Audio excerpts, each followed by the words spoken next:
Hola, ¿cómo están? Bienvenidos a su tiempo económico que se retransmite por Gloria Visión, canal digital. Soy Juan José Mejía. De acuerdo a los datos que nos entrega mensualmente el Banco Central del Ecuador, el PIB de nuestro país se encuentra paralizado. ¿Qué es el PIB? El PIB no es más que la cantidad de bienes y servicios que se producen en un país durante un año determinado. Es decir, la riqueza que se genera año tras año.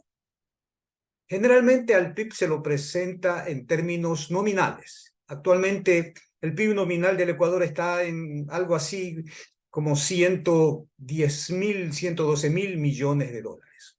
Pero en realidad, para poder determinar cuál ha sido el comportamiento estructural del PIB, tenemos que verlo en términos reales. El PIB real es aquel que se lo presenta cuando ya se ha descontado la inflación. Ese es el PIB real. Y en lo que se refiere al PIB real, estamos literalmente estancados durante la última década. Veamos cómo es esto. De acuerdo a los datos que aquí podemos observar, en el 2014 el PIB real era de 70.000 millones de dólares. Y para el 2022 apenas creció a 71.000 millones de dólares. Es decir, una paralización en toda la extensión de la causa.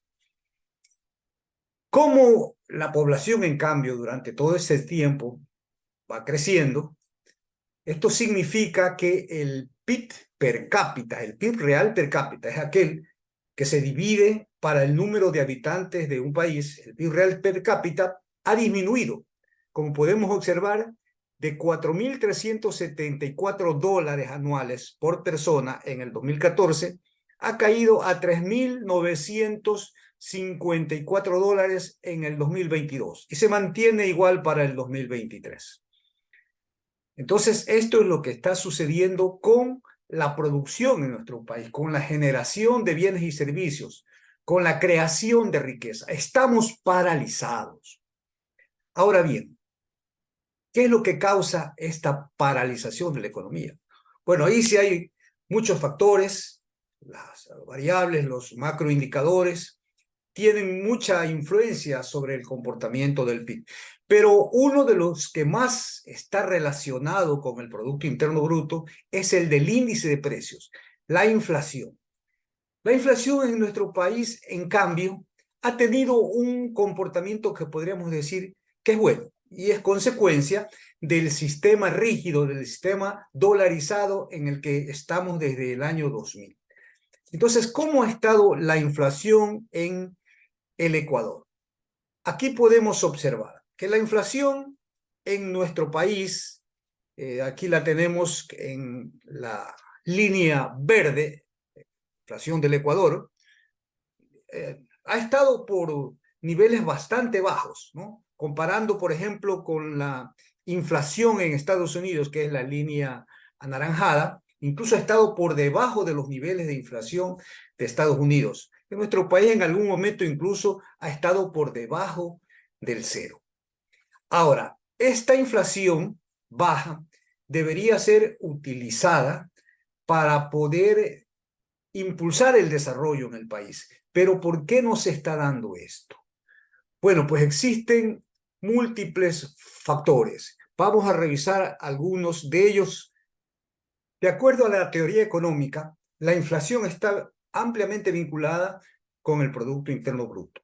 Porque cuando en un país, de acuerdo a la teoría, insisto, hay una economía activa, una economía dinámica, esto hace que los precios, es decir, la variación inflacionaria tienda a subir.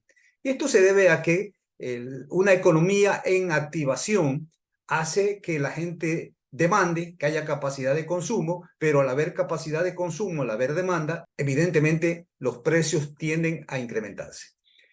En Estados Unidos, por ejemplo, a raíz de la pandemia, que el gobierno ayudó a la población con una cantidad importante de dinero, y luego de eso vino el asunto de la guerra en Ucrania. Entonces, todos estos elementos hicieron que la inflación de alguna manera se comenzara a incrementar peligrosamente.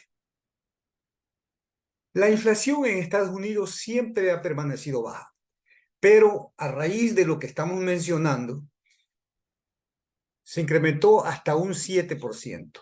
Entonces, inmediatamente, el gobierno estadounidense, la Fed más concretamente, empezó a manejar los tipos de interés, a incrementar los tipos de interés para de esa manera desincentivar el consumo y hacer que la inflación se morigere.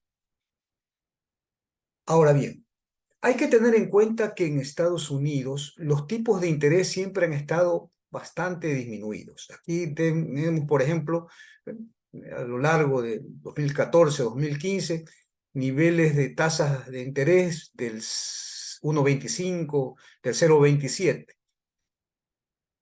Cuando el gobierno empezó a aplicar estas políticas de incremento de las tasas de interés, estas llegaron a niveles del 4, el 5 y algo más por ciento, ¿no? Entonces, de esa manera, como podemos observar, los niveles de inflación se vieron un tanto aplacados. Ahora, lo que nos llama la atención, de acuerdo al cuadro que observamos aquí, es que mientras la inflación en el Ecuador es más baja incluso que la de Estados Unidos, las tasas de interés siempre han sido muy altas, ¿no? Desde el 2014, en que en términos referenciales el tipo de interés estaba en cerca de 16 puntos, vemos nosotros que durante todo este periodo las tasas de interés, en este caso se trata de tasas de interés de consumo, están por encima de 16 puntos, ¿no? Entonces, esto es lo que nosotros pretendemos que se diferencie, ¿no? En Estados Unidos tenemos tasas de interés bajas.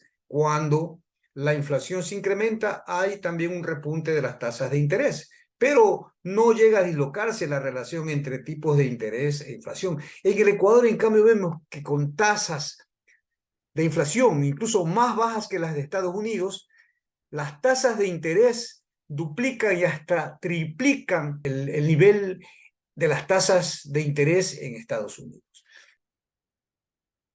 Evidentemente, este asunto de las tasas de interés ha beneficiado a determinados sectores, en el caso concreto al sector bancario, y es parte de una política económica que se viene dando desde hace algún tiempo, los 10 años que estamos mencionando e incluso mucho antes. Y no solamente en lo que se refiere a las tasas de interés, sino también al tratamiento, por ejemplo, del asunto fiscal, ¿no? Cómo se está continuamente ajustando el presupuesto, pero por el lado de las tarifas de los servicios públicos. No se lo ajusta en lo que se refiere al cobro de impuestos. Los demás indicadores, los del comercio, los de la deuda externa, que es la que de alguna forma financia la escasez de dólares, pero la deuda cada vez crece más, la dependencia del precio del crudo, la bajísima inversión externa, son factores que definitivamente han contribuido para este estancamiento de la economía de nuestro país. Entonces, lo lógico sería que este modelo que ha venido primando durante tanto tiempo debería ser cambiado, pero de acuerdo a las señales que estamos recibiendo del nuevo gobierno, que ya se iniciará en unos cuantos días más, parece que la cosa no va a cambiar. Entonces, es descabellado que se siga aplicando el mismo modelo económico que tiene paralizado, estancado al Producto Interno Bruto, a la economía de nuestro país. Pero desgraciadamente, así son las cosas. Seguiremos hablando de este tema. Muchas gracias.